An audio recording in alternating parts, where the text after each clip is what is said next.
우리 사람은 육신을 입고 이 세상에서 삽니다.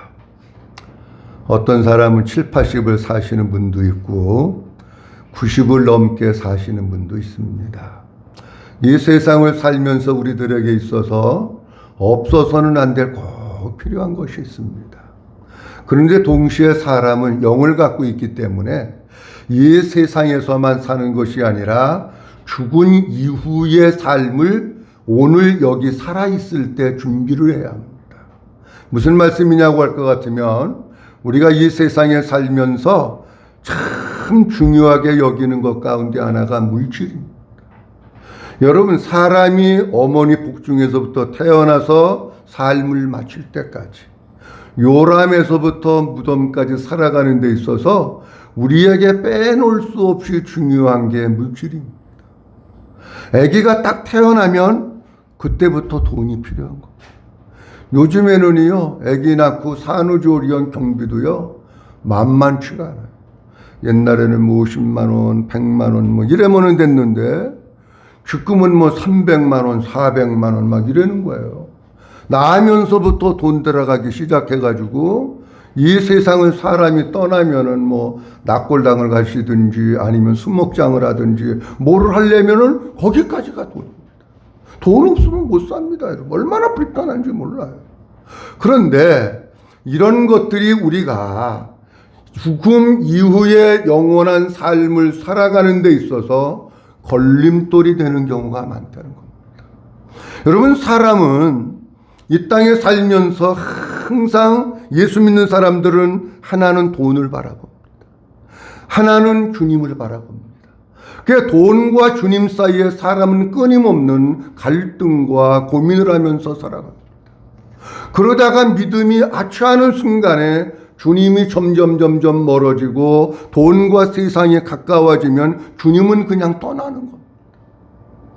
여러분, 우리가 이 시간에 여러분들 앞에 영생, 구원에 대한 게 있고 그리고 물질에 대한 게 있다면 여러분들이 둘 중에 무엇을 선택하시겠습니까? 우리가 말로는 이렇게 아유 주님을 선택해야지요. 다 그래요. 얼마나 감사해요. 근데 주님을 생각한다고 하는 의미는 뭐냐고 하면 주님께 모든 것을 거는 거예요. 주님께 모든 것을 맡기는 거예요. 주님께 의해서 이끌려서 사는 거고 주님이 책임져 주시는 삶을 살아나가는 게 주님을 선택하는 거예요.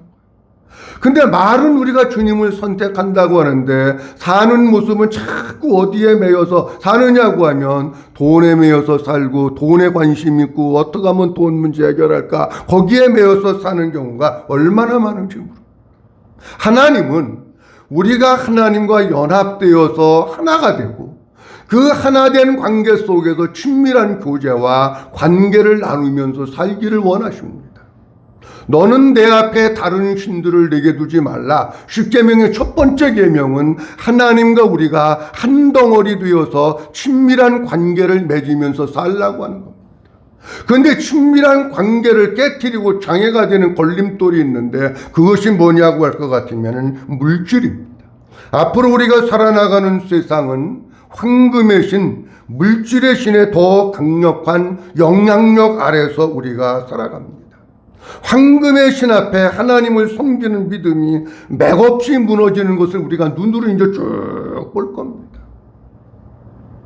태풍이 불고 홍수가 와서 집들이 쭉쭉쭉쭉 맥없이 무너져 나가는 것과 같은 것을 예수 믿는 사람들이 황금 앞에 돈 앞에 쭉쭉쭉쭉 믿음이 무너지는 것을 볼 수밖에 없습니다. 왜 그러냐고 할 것 같으면 이렇습니다. 우리가 앞으로 사는 세상은 문화적으로는 살기 좋은 세상일 수 있습니다. 그런데 꼭 문화적으로 여유를 누리면서 이 좋은 것들을 누리면서 산다고 해서 꼭 우리에게 좋은 것만은 아닙니다. 왜 그러냐고 하면 오늘 오후에도 제가 말씀을 드릴 텐데 앞으로의 경제 구조가 어떻게 바뀌느냐고 하면 빈부의 격차가 점점 벌어지는 세상으로 바뀌어갑니다. 여러분, 지금도 이미 그것이 도래해서 우리가 그런 세상 속에서 살고 있습니다. 지금도 돈 있는 사람들은 돈을 어떻게 써야 될지 몰라가지고 펑펑 후들러 쓰는 세상이고, 없는 사람들은 없어가지고 쩔쩔쩔쩔쩔 매면서 사는 세상이 지금입니다. 그런데요, 앞으로 가면 갈수록 이게 더 심각하다는 거예요. 그러다가 보니까 먹고 살기가 힘들으니까 예수 잘 믿어야 돼. 마음으로는 그렇고 말로는 그러는데 못 따라가고 있느냐. 돈을 따라가는 시대 속에서 우리가 살아가고 있습니다. 그러니까 진짜 우리가 하나님 앞에 온전한 믿음이 아니고서는 돈 앞에 무릎 꿇고 황금 앞에 무릎을 꿇으면서 주님을 등지고 사는 사람들이 점점 늘어나는 거예요. 그래서 주님은 뭐라고 말씀하십니까? 마지막 때에 믿음 있는 사람들을 보겠느냐? 마지막 때에는 배도하는 일이 일어나겠고, 그렇게 말씀합니다.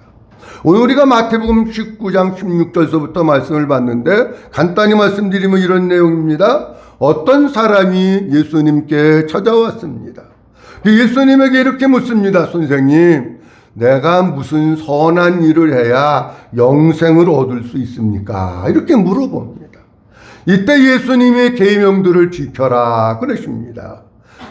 근데 이 청년이 뭐라고 이야기하느냐고 하면, 예수님, 주님이 말씀하신 계명은 내가 다 지켰습니다. 근데 내가 또 뭐가 부족한 게 있습니까? 아주 당당하게 얘기합니다. 근데 주님이 이렇게 말씀하십니다. 너에게 아직 한 가지 부족한 것이 있다. 충격을 받은 거예요. 나는 부족한 게 없는 줄 알았어요. 주님이 주신 계명 다 지켰는데 뭐가 내가 부족할까? 충격을 받았는데, 거기에다가 주님이 이렇게 말씀하십니다. 내가 가지고 있는 재물을 팔아서 가난한 자들에게 나눠주고 그리고 와서 나를 좇으라, 이렇게 말씀하십니다. 청년이 예수님의 이 말씀을 듣고 고민 가운데 휩싸이면서 순간 많은 고민을 하다가 결국 예수님의 곁을 떠나가고 맙니다. 오늘 이런 본문에 있는 말씀을 통해서 몇 가지 말씀을 드리려고 합니다. 첫째로, 사람에게 가장 중요한 문제는 구원의 문제입니다. 한번 따라합니다. 사람에게 가장 중요한 문제는 구원의 문제입니다. 잘 들으셔야 됩니다. 우리 사람에게 있어서 가장 중요한 거, 돈이 아니고 황금이 아니고 뭐가 가장 중요하느냐고 하면 구원의 문제가 가장 중요하다. 오늘 16절 말씀 이렇게 말씀하고 있습니다. 어떤 사람이 주께 와서 이르되 선생님이여, 내가 무슨 선한 일을 하여야 무엇을 얻으리까? 영생을 얻으리까. 선생님, 그러니까 이 사람이 예수님에 대해서 관심이 조금 있었어요. 예수님에 대해서 듣기도 했어요. 구원에 대해서도 조금 들었고 어렴풋이나마 영생이 뭔지도 들었던 거예요. 내가 무슨 선한 일을 하여야 영생을 얻을 수 있습니까? 라고 물어봅니다. 근데 이 청년이 어떤 사람이냐고 할 것 같으면은 돈이 많은 사람이에요. 오늘 본문 말씀 22절 말씀에도 보면 이렇게 말씀하고 있습니다. 22절 말씀에 그 청년이 뭐가 많음으로? 재물이 많음으로. 그 청년이 돈이 많음으로. 그 청년의 통장을 보면은, 물론 그때 당시 뭐 통장은 없었겠습니다만, 우리로 얘기하면 통장을 보면 통장에 돈이 막 이렇게 있고 집에도 있고 막 주머니도 열면 그냥 막 돈이 막 나오고 돈이 많은 사람이에요. 자, 그런데 이 부자 청년에 대한 말씀이 공관복음 3군데 다 나옵니다. 공관복음 3군데 다 나온다고 하는 얘기는 무슨 얘기냐고 하면, 이 부자 청년에 대한 말씀이 마태복음에도 나오고 마가복음에도 나오고 누가복음에도 나오는 거예요. 마가복음 10장에도 나오고 누가복음 18장에도 나옵니다. 다 찾아볼 수는 없지만 누가복음 18장에 볼 것 같으면 같은 얘기가 나와요. 누가복음 18장 18절의 말씀에 보면 어떤 누가? 이 사람은 관원이로구나. 우리로 얘기하면 높은 지체를 가지고 있고 젊어서 출세한, 물론 황금 수저를 갖고 있었는지는 모르지만 관직에 있는 사람. 그냥 뭐 인저 말단 공무원, 인저 간 그런 공무원이 아니라 높은 지위에 있는 관원이었다고 하는 것을 말씀을 하고 있습니다. 그런데 23절 말씀에 보니까 또 이렇게 말씀을 합니다. 다 같이 한번 읽어봅니다. 시작. 그 사람이 큰 부자이므로. 잘 보십시오. 그 사람이 무슨 부자라고요? 큰 부자. 그러니까 지금으로 이야기하면 재벌이라는 재벌. 우리나라에도 재벌이 있고 미국에도 재벌이 있습니다. 이 사람은 부모님한테 물려받았는지 아니면 뭐 자기가 자수성가해서 했는지는 성경이 안 나왔으니까 모르는데 어쨌든 이제 큰 부자고 재벌이었다라고 말씀을 하고 있습니다. 제가 여기서 말씀드리려고 하는 게 뭐냐고 하면 이 부자 청년에 대한 말씀을 우리 주님은 왜 공간복음 3군데 마태복음, 마가복음, 누가복음에서 말씀을 하고 있을까 하는 겁니다. 여러분 이것은 왜 그러냐고 하면 하나님께서 우리들에게 말씀하시려고 하는 신학적인 굉장히 중요한 주제이기 때문에 이것을 주님은 3군데서 같이 말씀하고 있는 거예요. 신학적인 중요한 주제라고 하는 것은 다른 말로 얘기하면 어떤 뜻이냐고 하면 이 부자 청년에 대한 말씀을 통해서 주님은 우리에게 무슨 주제에 뭘 말씀하시려고 하는 거냐고 하면 구원에 대한 문제, 영생에 대한. 여러분 구원, 영생 그거 뭐 헷갈리는데 아니 구원이나 영생이나 같은 의미예요. 구원 받아야 영생 오는 거 아닙니까? 그러니까 우리 주님이 지금 가장 중요하게 이 부자 청년을 통해서 우리에게 말씀하시고 있는 것은 뭐냐고 하면 우리가 인생을 살아나가는 데 있어서 정말 중요한 게 있다.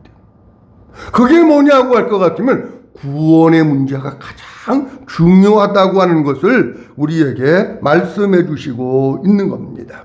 바울이 빌립보 지방에서 복음을 전하다가 귀신 들린 아이가 춤추는 것을 보고 귀신을 쫓아내서 그 사람이 고소를 해가지고 감옥에 갇히게 됐습니다.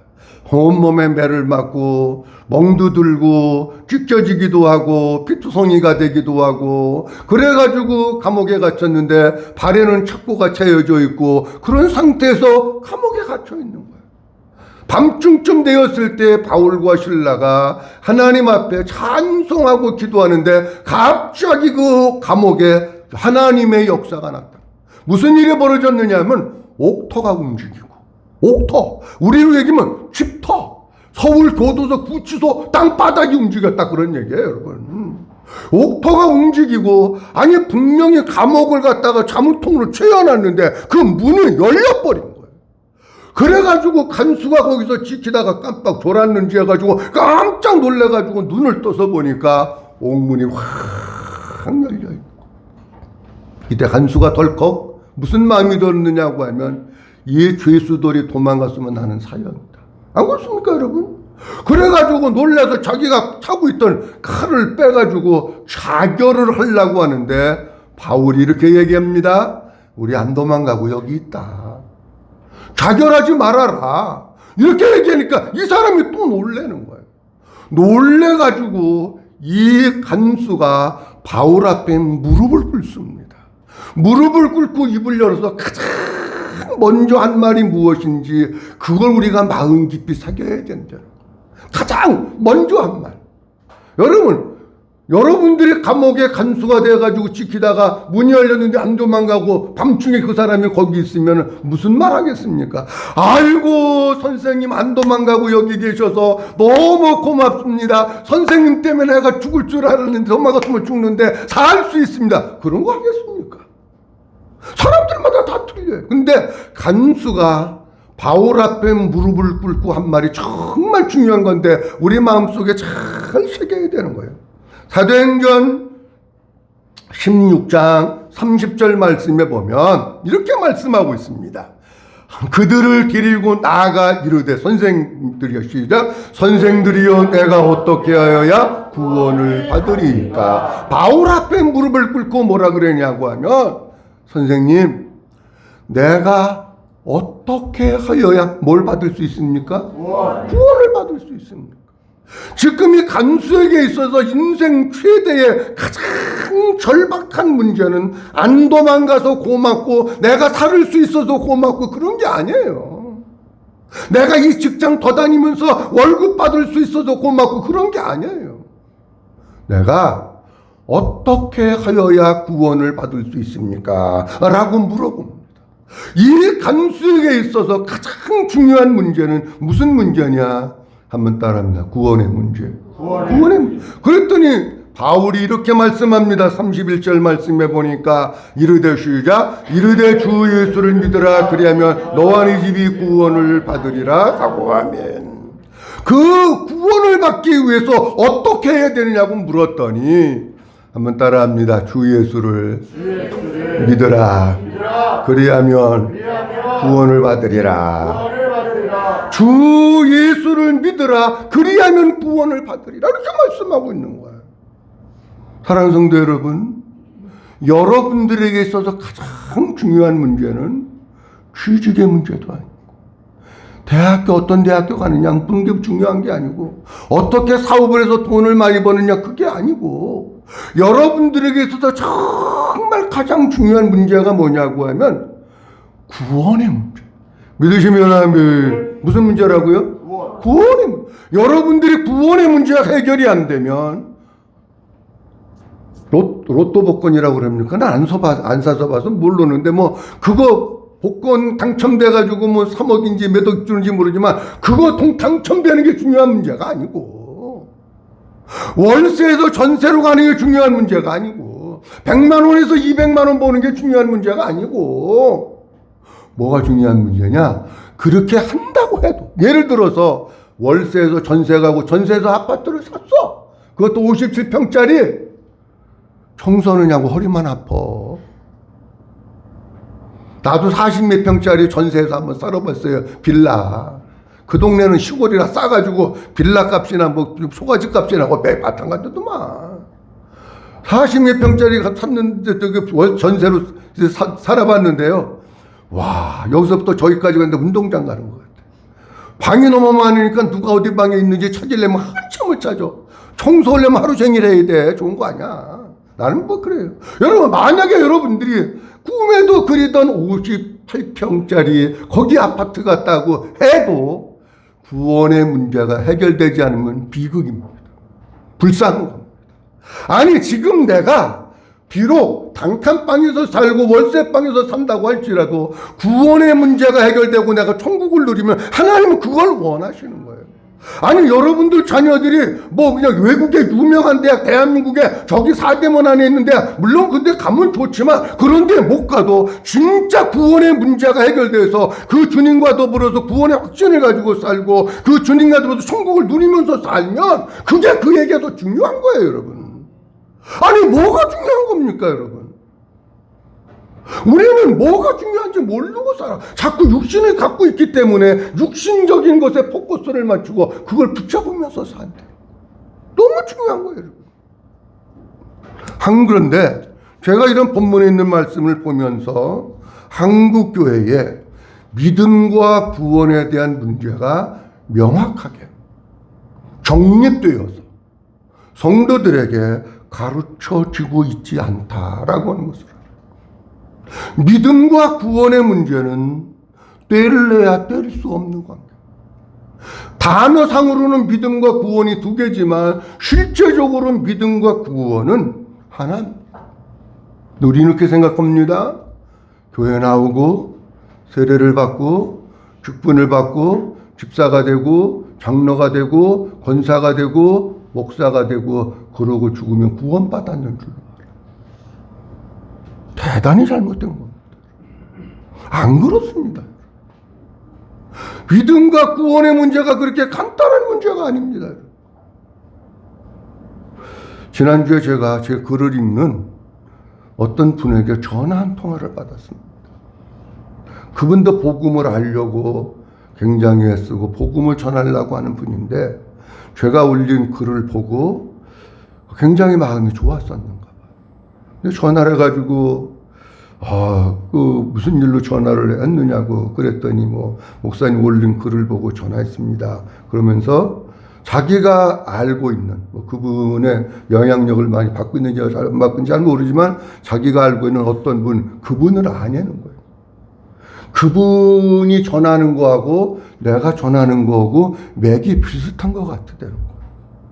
근데 난 그분 본 적도 없어요. 이름만 들었어요. 이름만 듣고 본 적도 없고, 그리고 그분의 메시지를 들은 적도 없어요. 나는 그분 본 적도 없고 이름만 들었지 누군지도 모른다. 근데 목사님 그분도 목사님하고 비슷한 흐름의 말씀을 전하는 것 같다는 거야. 그러냐? 그럴 수 있지. 그렇잖아요? 그래서 전화를 끊을 때쯤 뭐라 그러냐면, 그 목사님 설교를 보내드릴 테니까 한번 들어보실라는 거예요. 그러니까 보내보라고. 로마서 1장 설교하고 갈라디아서 1장 설교하고 두 편을 보내왔는데, 보내온 거니까 제가 들었습니다. 자, 믿음과 구원에 굉장히 중요한 문제 말씀드리려고 그러는 거예요. 근데 그분의 설교를 들으면서 뭔가 0.1%인지 1%인지는 표현할 수 없지만 뭔가 좀 아쉽다 하는 생각을 제가 들었어요. 그런 생각이 가졌어요. 왜 그러냐고 할 것 같으면, 그 목사님이 주장하는 것은 뭐냐고 하면 한국교회 복음이 변질됐다는 거예요. 진짜 성경에서 얘기하는 복음을 안 전한다는 거예요. 복음으로 돌아와야 돼. 맞는 얘기예요. 그래서 뭐라고 말씀하시냐고 하면, 한국교회가 언젠가부터 십자가만 계속해서 전해왔다는 거예요. 근데 자기가 성경을 보니까, 그래서 십자가 복음, 십자가만 얘기하는데, 십자가가 성경에서 이야기하는 온전한 복음이 아니다. 그러면서 말씀하시는 내용이 뭐냐고 하면, 제가 조금 이따 말씀드립니다만은, 지난주에 제가 바른 복음과 다른 복음에 대해서 말씀드리면서, 복음은 예수 그리스도의 십자가의 죽으심과 부활이라고 말씀드렸고, 예수 그리스도의 십자가의 죽으심과 부활은 예수 그리스도 그분을 얘기하는 거예요. 근데 이분도 뭐라고 말씀하시냐면, 한국교회가 진짜 복음을 전하려면 예수 그리스도의 십자가와 그리고 부활을 전해야 되는데 십자가만 전해야 되는 거예요. 그러면서 예수 그리스도의 죽으심, 십자가와 부활을 믿어야 된다는 거예요. 맞아요. 근데 내가 조금 아쉬운 게 뭐가 아쉬웠느냐고 하면, 다 듣고 나서 이게 아쉬운 거예요. 그러면 믿는다는 게 뭐냐? 이걸 말씀을 해줘야죠. 믿음이 뭐냐, 구원이 뭐냐를 말씀해 줘야 되는데, 그냥 여러분 믿어야 됩니다.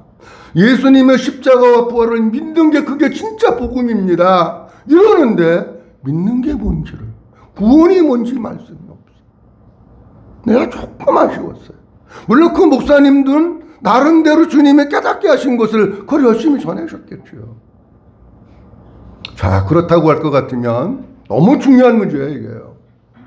그렇다고 하면 우리가 지난주에 제가 고린도전서 15장 1절서부터 4절까지 읽으면서 이 복음을 믿는 자들에게 하나님이 구원을 주신다고 말씀드리면서, 복음은 예수 그리스도의 십자가의 죽으심과 부활이라고 말씀드렸어요.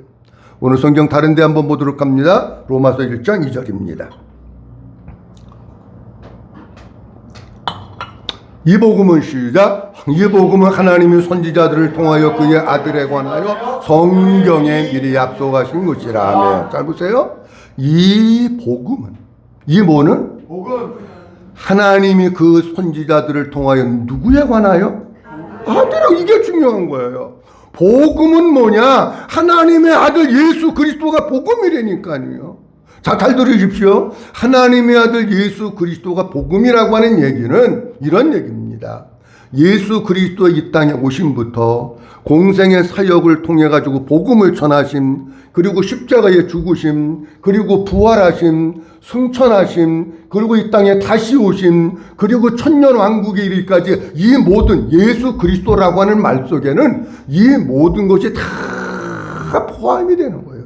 믿어주시면 아멘. 아니, 뭐가 중요하지 않으냐? 예수 그리스도 이 땅에 오심, 그게 없으면 십자가에 죽으심과 부활도 없는 거예요. 이게 다 예수 그리스도의 공생의 기간 동안 복음을 전하신 이 일이 없으면 나머지도 소용없는 거예요. 그러니까 어떤 게 더 중요하고 덜 중요한 게 아니라, 예수 그리스도가 복음이라고 하는 것은 예수 그리스도께서 몸을 입으시고 이 세상에 오신과 더불어서 이 땅에 다시 오시고 그리고 천년 왕국에 이르기까지 이 모든 것이 다 복음이에요. 믿어주시면 아멘. 자, 그런데 이렇게 아들이 복음이라고 말씀하면서 4절 말씀이 이렇게 말씀하고 있습니다. 성결의 영으로는 시작. 성결의 영으로는 죽은 자들 가운데서 부활하사 능력으로 하나님의 아들로 선포되셨으니 곧 우리 주 예수 그리스도시니라. 아멘. 다시 얘기합니다. 복음은 예수님인데 이 본문 말씀 끝에 보면 우리 주 예수 그리스도라. 이게 중요한 말. 예수님이 복음이야. 근데 그분이 우리 주 예수, 이것도 설명하려면 한참 해야 되니까, 그런 우리 주 예수 그리스도인데 4절 말씀에 보니까 성결의 영으로는 모한 자들 가운데서 모아사? 그러면 이것도 뭐냐고 하면 예수 그리스도의 십자가의 죽으심과 부활, 그 예수님이 복음이라고 하는 것을 우리에게 말씀을 해주고 있는 겁니다. 자, 그러면 예수 그리스도의 십자가의 죽으심과 부활은 우리 예수님께서 이 세상에 계실 때에 여러 차례 말씀하셨어요. 우리 예수님이 예루살렘을 향해서 올라가시면서 십자가를 향해서 올라가시면서 내가 예루살렘에 올라가면 대제사장들과 서기관들에게 고난을 받고 십자가에서 죽고 3일 만에 부활해야 된다고 하는 것을 죄자들에게 3번 말씀하십니다. 그 중에 가장 첫 번째를 언제 말씀하시냐고 하면 가이사랴 빌립보에서 너 사람들이 나를 누구라고 하느냐, 너희들은 나를 누구라고 하느냐, 시몬 베드로가 주는 그리스도시요 살아계신 하나님의 아들이십니다. 이 고백이 있고 난 뒤에 예수님이 예루살렘에 올라가서 십자가의 죽으심과 부활에 대한 것을 말씀하셨어요. 마태복음 16장 21절 말씀에 보면 이렇게 말씀하고 있습니다. 이때로부터 시작. 이때로부터 예수 그리스도께서 자기가 예루살렘에 올라가 장로들과 대제사장들과 서기관들에게 많은 고난을 받고 죽임을 당하고 제3일에 살아나야 할 것을 죄자들에게 비로소 나타나시니. 그러면 예수님이 베드로의 신앙 고백이 있은 다음에 비로소 말씀하신 게 뭐냐고 하면 내가 예루살렘에 올라가서 십자가에 죽고 3일 만에 부활할 것을 말씀하신 거예요. 그런데 이 말씀을 마태복음 17장에서 2번째 말씀하시고 마태복음 20장에서 3번째 말씀을 하십니다. 그러니까 예수님이 말씀하신 것도 뭐냐고 하면 많은 내용들이 있지만 그 중에 예수님도 예수 그리스도의 십자가의 죽으심과 부활을 말씀하고 있는 겁니다. 자, 그렇다고 할 것 같으면 우리가 진짜 이 중요한 예수 그리스도의 십자가의 죽으심과 부활, 이것이 복음인데 그걸 믿어야 구원인데 믿는다고 하는 게 도대체 뭐냐라고 하는 겁니다. 그냥 믿으라고 하면 우리에게 어떤 느낌이 오느냐고 하면 지식으로 인정한다라고 하는 느낌이 옵니다. 근데 여러분, 믿는다고 하는 것의 성경적인 개념은 그냥 내가 지식으로 인정한다고 해서 그가 구원받는 게 아니라는 거예요. 십자가에서 죽으시고 부활하신 그 예수님이 내 안에 나의 주인으로 오셔서 여기서 함께 사는 것을 믿음이라고 하는 거예요. 여러분, 우리 집에 누가 왔는데 믿을 만한 사람이니까 들여보내지, 도저히 믿을 만한 사람 있고 깡패 같고 도둑놈 같고 뭐 같은 사람 안 들여보내잖아요. 예수님을 내가 믿는다고 하는 것은 그 예수님을 내가 받아들이는 걸 얘기해. 그게 믿음이에요, 여러분. 그냥 믿으라고 하지 말고 믿음이 뭔지를 알아야 돼요. 자, 성경 말씀 보면 이렇게 말씀하고 있습니다. 요한복음 1장 12절 여러 번 말씀드렸는데 영접하는 자 곧 그 이름을 뭐하는 자들에게는? 그러면 영접이라고 하는 뜻과 의미와 믿는다고 하는 의미가 같은 거예요. 예수님은 믿음을 어떻게 말씀하시고 있느냐고 하면 너희가 나를 믿느냐? 믿는다면 마음속에 나를 받아들여 영접해 모셔드려. 그분이 주인이고 그분이 생명이고 그분이 왕이야. 내가 내 안에 가서 살아야 되는 거야. 그게 믿음이야. 왜 이거를 얘기를 안 하냐? 요한복음 15장 5절 말씀에도 이렇게 말씀하고 있습니다. 진짜 믿음이라고 하는 것은 뭐냐면 나는 포도나무여 너희는 가지라. 다 같이 따라합니다. 그가 내 안에 내가 그 안에 거하면 이게 믿음이에요. 믿어주시면 하면 그가 내 안에 내가 그 안에 거하면 그게 믿음이라니까. 그게 구원이에요. 다시 얘기하면 갈라디아서 2장 2절 지난주에 말씀드렸는데 아무리 전해도 안 믿어지는 사람이 있는지 모르겠어. 나는 수십 번, 수백 번 얘기한 것 같아. 내가 그리스도와 함께 십자가에 못 박혀 죽었나니 그런즉 이제는 내가 사는 것이 아니요 오직 내 안에 누가 산다고요? 그리스도. 예수 그리스도의 십자가의 죽으심과 부활은 내가 예수님과 함께 십자가에서 죽고 부활하신 예수님이 내 안에 들어오셔서 내 안에 사시는 것, 그게 믿음이고 그게 구원이에요. 믿어지시면 아멘. 아니 그런데 왜 딴 얘기하냐? 그러면서 그 아들을 내가 이제 육체 가운데 사는 것은 나를 사랑하사 나를 위하여 자기 자신을 버리신 하나님의 아들을 뭐 하는 가운데? 믿는 믿음 안에서 아들 예수 그리스도를 믿는 믿음 안에서 벗어나는 게 아니고 그 예수님 안에서 사는 거예요. 믿음으로. 그래야 그에게 뭐가 있느냐? 그래야 그 사람에게 구원의 문제가 해결되는 거예요. 여러분 예수님이 이 세상에 오실 때 예수님이라고 하는 이름을 가지고 오셨어요. 예수님이라고 하는 이름은 자기 백성을 저희 죄에서 구원할 자이심이라고 하는 뜻이잖아요. 근데 우리가 구원받는 것은 어떻게 받느냐고 하면 지식으로 안다고 구원받는 거 아니에요. 예수님이 부활하셔서 하나님 보좌 우편에 계신다고 하는 것을 안다고 구원받는 게 아니에요. 그 구원자가 되시는 예수님이 내 안에 오셔서 나의 주인이 되시고 내가 그분과 함께 살고 그분이 나를 통치하시고 다스릴 때에 그때 구원을 받는 거지 다른 게 구원받는 게 아니에요. 믿어주시면 아멘. 믿어주시면 아멘. 이게 분명해야 돼요 여러분. 안 그러면 우리는 교회는 다니면서 진짜 중요한 구원의 문제를 놓치면서 산다라고 하는 겁니다.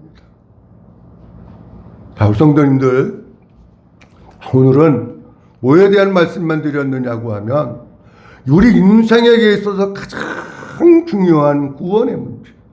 여러분 이 관원 돈 많은 청년은 내가 무엇을 하여야 그렇게 얘기하죠.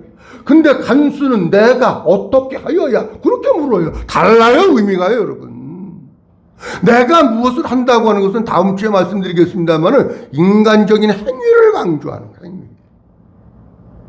어떻게 한다고 하는 것은 내가 어떻게 하는 방법 그래야 구원 얻는 것을 그걸 얘기하는 거예요. 요즘 한국교회에 제가 보니까 구원론도 그렇고 믿음도 그렇고 영생에 대한 것도 그렇고 이게 제대로 확립이 안 되고 성경적이지 않은 게 너무 많아요. 우리 성도님들 이 돈 많은 부자 청년이 뭐가 모자라서 예수님 앞에 왔겠습니까? 모자라는 거 하나도 없어요. 세상에 권력이 있죠, 돈이 있죠, 큰 집 있죠, 뭐 다 있잖아요. 근데 와가지고 가장 먼저 질문한 게 내가 무엇을 하여야 영생을 얻을 수 있습니까? 구원 얻을 수 있습니까? 빌립보 감옥에서 간수는 바울 앞에 무릎을 꿇고 선생님들이여 내가 어떻게 하여야 구원 얻을 수 있습니까? 여러분 이 세상에서 사업을 크게 하고 좋은 대학을 가고 무슨 뭐 학위를 따고 무슨 돈을 많이 벌고 무슨 투자를 하고 무슨 출세를 하고 뭘 다 중요해요 물론. 그런데 진짜 중요한 것은 그게 아니래요. 진짜 중요한 것은 내가 복음을 듣고 내가 그 예수 그리스도를 믿고 내가 구원받아서 하늘나라에 가서 또 영생을 누리는 이 구원에 대한 게 중요한 거예요. 여러분 복음을 잘 알으셔야 돼요. 믿는다고 하는 것과 구원을 받는다고 하는 것은 두 개가 아니고 한 개입니다. 여러분. 내가 믿어야 구원을 받습니다. 믿지 않으면 구원받을 수 없습니다. 구원자 되시는 예수님, 영생의 근원이 되시는 그 예수님이 내 안에 들어오셔서 그분과 함께 삶으로 날마다 구원의 기쁨을 누리고 구원의 감격을 누리고 감사를 누리면서 사는 우리 모든 성도들이 될 수 있기를 주님의 이름으로 축원합니다. 기도합니다. 자비로우신 우리 아버지 하나님 은혜를 감사합니다. 오늘도 아버지 하나님께서 저희를 사랑해 주셔서 9월 두 번째 주일 불러주시고 우리 인생에 있어서 가장 중요한 문제, 돈의 문제가 아니라 구원의 문제고 영생의 문제입니다. 돈이 많은 부자 관원 청년이 예수님께 와서 내가 무엇을 하여야 영생을 얻을 수 있습니까? 라고 묻습니다. 간수는 바울 앞에 무릎을 꿇고 내가 어떻게 하여야 구원을 받을 수 있느냐고 묻습니다. 하나님, 우리에게 있어서 가장 중요한 문제는 출세의 문제, 돈의 문제가 아니라 내가 구원 받았느냐 안 받았느냐는 구원의 문제입니다. 우리 사랑하는 성도들, 복음을 바로 깨닫게 하시고 바로 믿게 하셔서 정말 구원자 되시는 예수님, 십자가에 죽으시고 부활하신 그 예수님이 내 안에 오셔서 내가 그분과 함께 사는 것이 믿음이고 구원임을 알아 날마다 그 믿음으로 구원받은 자로서 삶을 살아갈 수 있는 우리 모든 성도들 되도록 축복해 주시옵소서. 모든 영광 아버지께 올려드리옵고 주 예수 그리스도의 이름으로 기도하옵나이다. 아멘.